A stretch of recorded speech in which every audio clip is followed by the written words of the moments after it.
Welcome and GM to the finest podcast on Solana, Soul Brothers, with the coziest part today: markets, prices, charts, and technical analysis, and everything in between.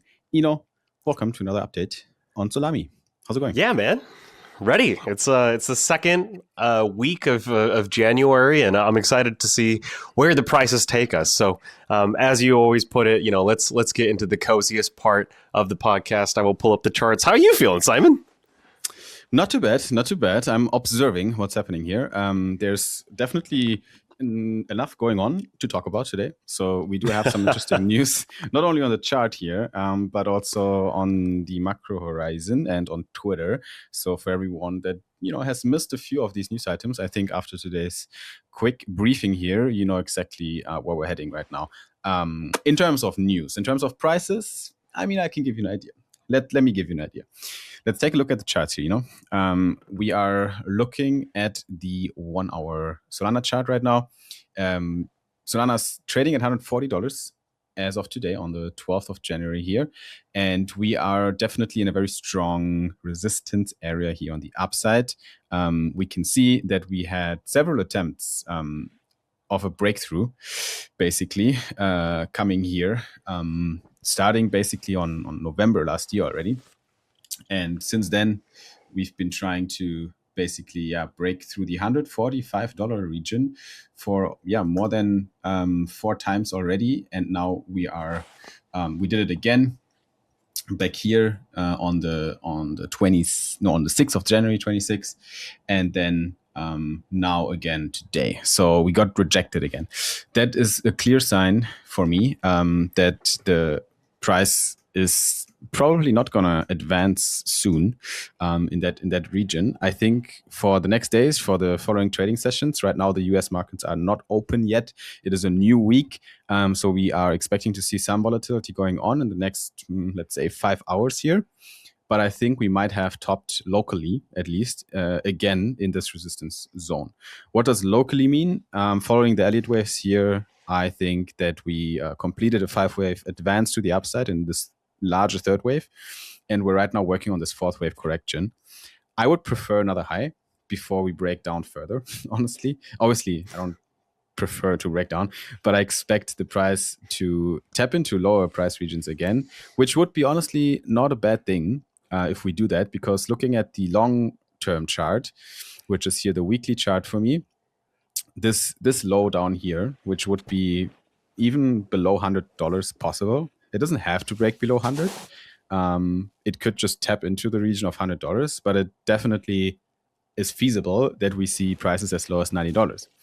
Not next week, right? But I think in the first half or in summer 26, there's a chance that we might revisit these prices. The sooner we get there, the faster we could recover to new all-time highs, though, which might be a second half of 2026 play. This is a prediction. There's right now not strong evidence for this to be playing out, despite my wave counts right now, that I assign larger than 50% probabilities, at least at this stage. So right now we're in this larger 4th wave. On the other chart here, this is the yellow 4 here, which is in the zone between $142, where we are right now, and $206.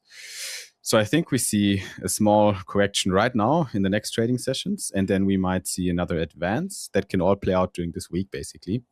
And from there, I would prefer to see another pullback, because then I think chances are high that we do see another recovery.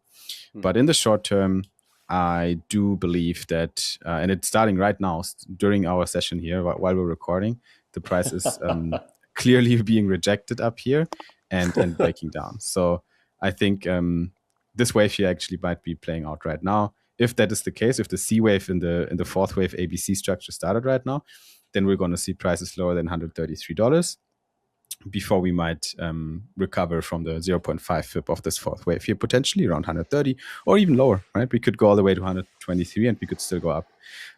So there's going to be some volatility in the next trading sessions, but that is the current view I have on the Solana chart, to give everyone here a quick update on where the price is heading and how you could scalp and swing trade this without giving you, obviously, any financial advice. Right. What are your general thoughts about where we are with the market as it pertains to BTC as an indicator? I think we're in a similar situation here. We can also look at that chart. Obviously, Solana and Bitcoin have to move in the same direction on the weekly chart to an extent. There has never been a case where they decoupled really. So there's a similar pattern playing out on the Bitcoin chart, where we're also in this fourth wave right now. We tapped into the resistance zone up here around $92,000. We went as high as 96 almost, 95. But we didn't reach higher fib levels in the fourth wave. And also here we tapped in this, I like this zone down here, the support zone that is mainly coming from volume in this $80,000 range here. I had this on my chart since we topped in 126,000 pretty much, and we tapped into that zone, but I don't think it's done yet. Again, here's also a chance. While I'm like, this is obviously my primary scenario. The second scenario that has a probability as well is that we actually break through the $100,000 level in the next weeks, right, without breaking lower. But if that happens, I do think that we might be in a range. So that I think if we're not seeing another low in the next, let's say 8 to 12 weeks, then the next 3 months ish, if we don't see another low formings over time, I think we'll be ranging for the better amount of this year on both the Bitcoin and the Solana chart, which would be boring. Just ranging instead of dipping one more time and then printing a new all-time high. I think we can right now retest the 55 moving average here. We broke through this, and right now you see it correlates. At least right now it correlates directly. It's a dynamic indicator, right? But right now it correlates directly with the 0.618 fib level of this fourth wave here. So there's a very strong, and it's the $100,000 mark as well, psychological support. So there's a very strong zone. Maybe we'll see the recovery in February or something, until the zone even, right? And we break down then. Totally possible, right? That's totally possible that we retest this line. It wouldn't be the first time that Bitcoin is doing that, because as you see, the line always supported from the top, but it also supported from the low here. We like to retest that 55-week moving average. So we did that a few times, and I think there's a chance that we'll do it again now. Okay. Well, there looks like there's hope at the end of the horizon. Are you feeling bullish for 2026, my friend?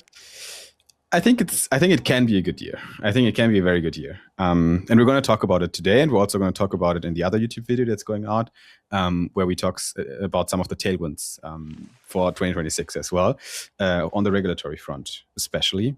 So I think it has potential to be a good year, but let's be honest, right? It also started interesting.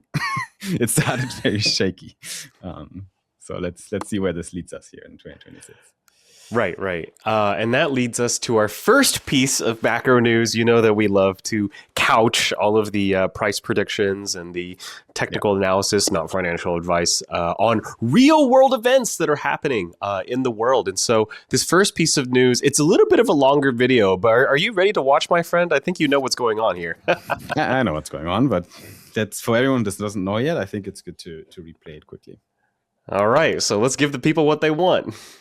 Good evening. On Friday, the Department of Justice served the Federal Reserve with grand jury subpoenas, threatening a criminal indictment related to my testimony before the Senate Banking Committee last June. That testimony concerned, in part, a multi-year project to renovate historic Federal Reserve office buildings. I have deep respect for the rule of law and for accountability in our democracy. No one, certainly not the chair of the Federal Reserve, is above the law. But this unprecedented action should be seen in the broader context of the administration's threats and ongoing pressure. This new threat is not about my testimony last June or about the renovation of the Federal Reserve buildings. It is not about Congress's oversight role. The Fed, through testimony and other public disclosures, made every effort to keep Congress informed about the renovation project. Those are pretexts. The threat of criminal charges is a consequence of the Federal Reserve setting interest rates based on our best assessment of what will serve the public. rather than following the preferences of the president. This is about whether the Fed will be able to continue to set interest rates based on evidence and economic conditions, or whether instead monetary policy will be directed by political pressure or intimidation. I have served at the Federal Reserve under 4 administrations, Republicans and Democrats alike. In every case, I have carried out my duties without political fear or favor, focused solely on our mandate of price stability and maximum employment. Public service sometimes requires standing firm in the face of threats. I will continue to do the job the Senate confirmed me to do, with integrity and a commitment to serving the American people. Thank you. Thank you for your attention to this matter. Yeah, that got a lot of attention. That matter. the post from the Federal Reserve, the official post.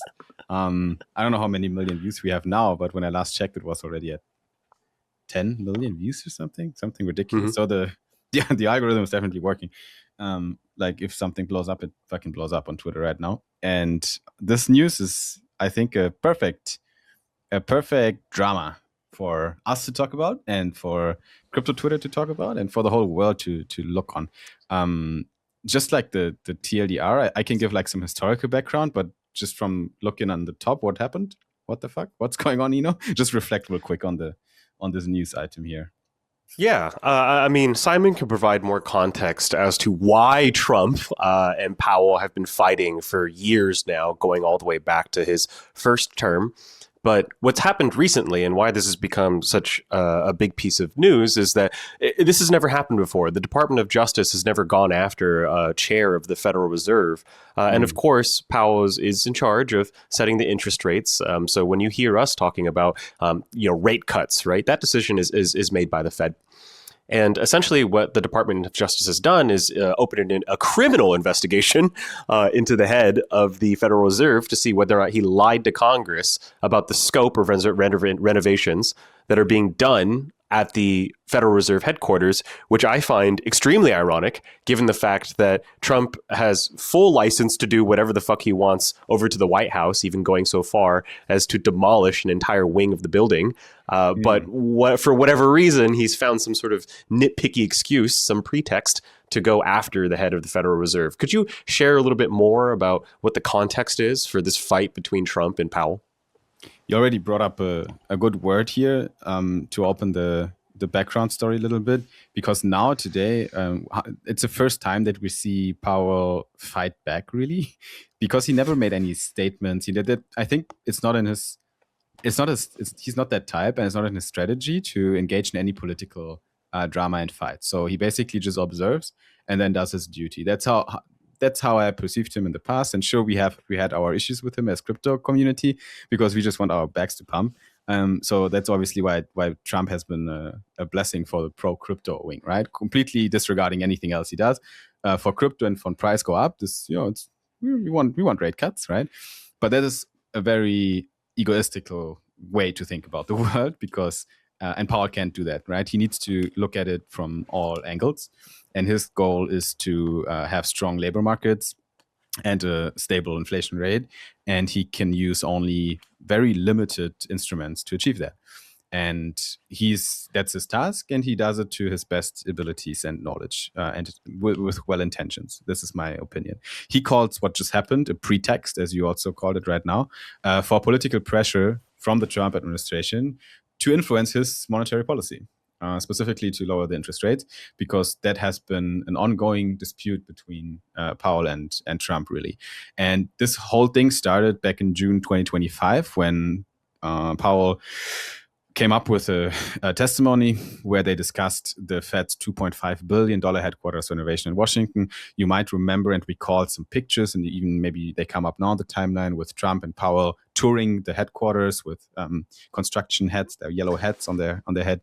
And that back then, I remember that time, Trump was already not a big fan of the project, and he called it costly and wasteful. You can have your own opinions on this. Obviously, the guy is also not the most resource-efficient man on earth, I think. It's insane what he's spending on military, by the way. But anyway, that's a completely different topic. So that all happened last year, and then now it seems like the whole topic comes up again for reasons. And the grand jury, they now basically looked into Powell's testimony. They cited potential misleading statements on the renovation and used this as a reason to subpoena the department or the Fed, or as explicitly the chair of the Fed. Now, there's interestingly, I did some digging, and the media reactions are very pro Powell. Did you perceive that as well, by the way, on Twitter? Just of course. I think most people are on Powell's side. Yeah. So even I looked up some official sources in Reuters, CNN. They all call it an escalation of Trump's crusade against the Fed. Those are quotes the words that they use. Also the communities on Substack, on Reddit, they all seem pretty on the fences in regards of how Trump just marches through things and tries to push his agenda through, because this doesn't look like it has anything to do with the testimony to be fair, right? So I think it's fair to call it a pretext for a larger agenda here. So yeah, I think honestly, that's to wrap this topic up. Here's just my take on this. I think it was a mistake from Trump, a strategic mistake. If his intention is to get low interest rates, this is not how you get it, because now you basically, you're just awakening the dragon. That's what, like, Powell is not that type of guy that is like intimidated. No, I think, and it's going to be like, okay, now I'm going to lower the interest rate. I think he is going to try with everything he has to do his duty even more right now, and maybe even to an extent that he would rather not lower interest rates only to engage in the fight now. But I don't even think he's that type of guy. I would probably do that. I'd like, fuck you, now I'm not going to lower the interest rates at all. But I think he would still do the correct decision if it's needed. But I don't know if right now chances for interest rates are not so high. There's no rate cuts expected for the end of Jan, I think. Yeah, it scares me a little bit what happens if Trump succeeds, because we've mentioned it on this show time and time and again.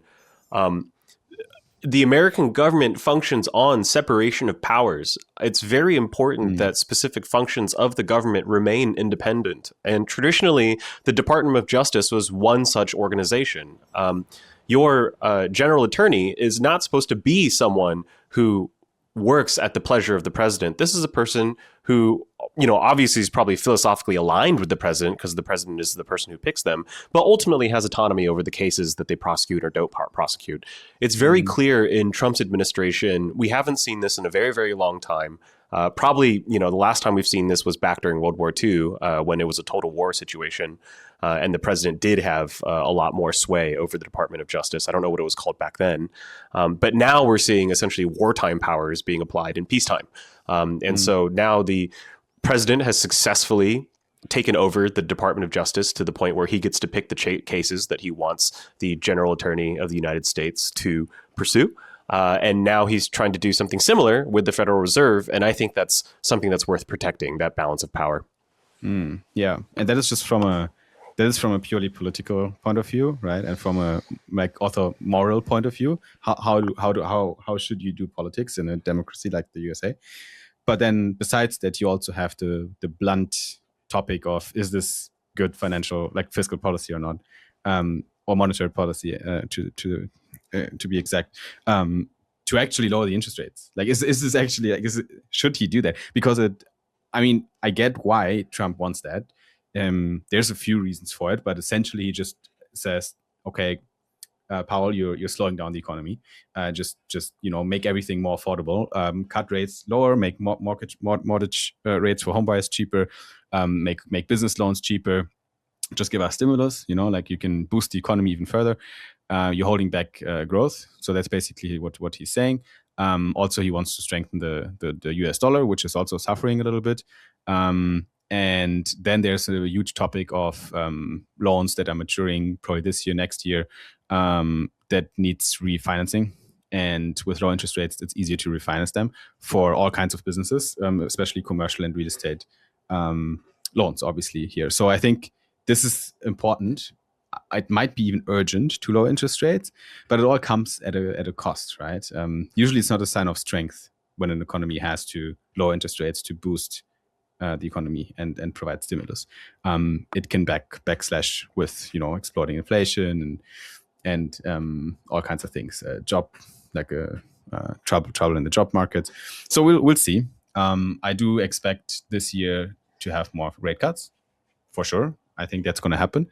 But again, the odds for end of January rate cuts are set at like 10% or something. So very low.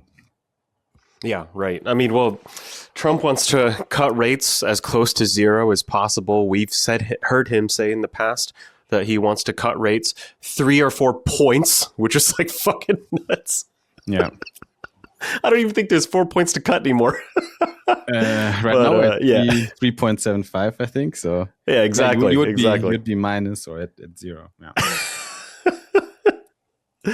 But anywho, yeah, you would make money at that point, borrowing money. But okay, anywho, that's what's going on over in Trump land, a criminal complaint or investigation, excuse me, into Powell's conduct, especially as it pertains to statements that he made to the Senate regarding the renovations of the headquarters of the Department of Justice. But of course, we have many, many other news items, Simon. And I think another item that we want to cover is, man, oh man, gold and silver prices. We're looking at a gold chart and we're looking at a silver chart right now, have exploded recently because of levels of uncertainty in the economy. Yeah, I mean, like, what do you make of all this, my friend? I mean, I'm not a big commodity guy. I haven't really traded gold ever, but I think the past year was very huge gold accumulation already going on, and it's right now just continuing. And it doesn't help that we have turmoil macroeconomically and geopolitically. So I see gold on a rise for the next couple of years, I think, honestly. I don't think this is going to stop. There will be obviously short-term setbacks and so on. There you can do a proper TA on gold as well if you want to trade that, but that's not for us to discuss here at Soul Brothers. But I think the long-term chart is up and to the right on gold and silver and commodities. What I'm interested in as well is to bring that shit on chain and provide more yield opportunities. So I think that's also going to make the asset very interesting because it's going to provide further use cases and liquidity. You can't underestimate that. It's going to take a while for significant liquidity to flow into these assets on DeFi, but I think 2026 is going to be a year of inflection for that. Yeah. I mean, shout out to our friends over at Oro and Flash Trade. I'm pretty sure that you can leverage gold and silver over on the best perpetual trading platform on Solana. That is not the only chart that is up and to the right, Simon. What the fuck is this chart? What's going on here? Yeah, that is actually insane. I'd love to see what's going on in the Wall Street of Caracas right now. I don't even know if they have that, if they got a Wall Street there. But this looks like a meme coin. What is it? Yeah, it's the Caracas Stock Exchange, right, over in Venezuela. And it's showing the precise moment, you see this arrow right here, when ex-President Maduro was captured before he was flown over to the Southern District of New York to be tried for his crimes. He was already indicted by the United States and wanted. The United States simply executed that order, but albeit on foreign soil, something that we normally don't do. And holy shit, man, this is like a 3x from when he was captured, from 2,000 to 6,000 pesos, I think. Yeah. I mean, it seems like the economy is taking it well, the whole situation. Trump today posted a picture on Truth Social where he declared himself president of Venezuela on Wikipedia or somewhere. Oh my God. I think he's officially the president of Venezuela now, I guess. But you can make of this whatever you want, but the markets are pumping. And like 50% plus in a single session on January 6th is what I'm reading. That's insane. I think it's one of the wildest short-term moves that you can see in any market. Honestly. This is a stock exchange. It's not like everything is flying basically. Yeah. And removing Maduro from power definitely opens up the economy, I guess, and it will give more clarity for businesses to do proper business. And I think also they're just expecting now. There's a lot of hope in the market for a kind of positive regime change, and that's what investors are betting on, really, right? They're just starting to bet on the on regime change, better economic decision making when it comes to regulation and government, not so much insider shady business going on, plus sanctions being relieved from the country. There's been huge sanctions on Venezuela that have probably crippled the economy there over years. And now they might be lifted if Trump is the president of Venezuela. I don't think there's going to be sanctions on the country. So I think that is also probably very positive. Yeah. Say what you want about Trump's decision to abduct, kidnap Maduro, but no one can deny that he was absolutely horrendous for the people of Venezuela. You and I have actually talked about this on previous broadcasts about how we have friends from Venezuela who actually had to leave the country, and not just them, but also their family members, just because the situation there has deteriorated to the point where it's just survival mode. People can't eat. People can't find medicine. People are expected to bring their own medicine to the hospital. And so there are quite a few people in Venezuela who don't really give a shit about how Maduro left power. They're just happy that he's gone. And so his I understand that. previous vice president, I think, is now the acting president, despite whatever Trump likes to post on Trump social. No, he is not the acting president of Venezuela, but boring. Anyway, this is some of the stuff that's going on in this world. And if you enjoy the little news recap that you're getting from the Sol Brothers, then give us a follow on YouTube.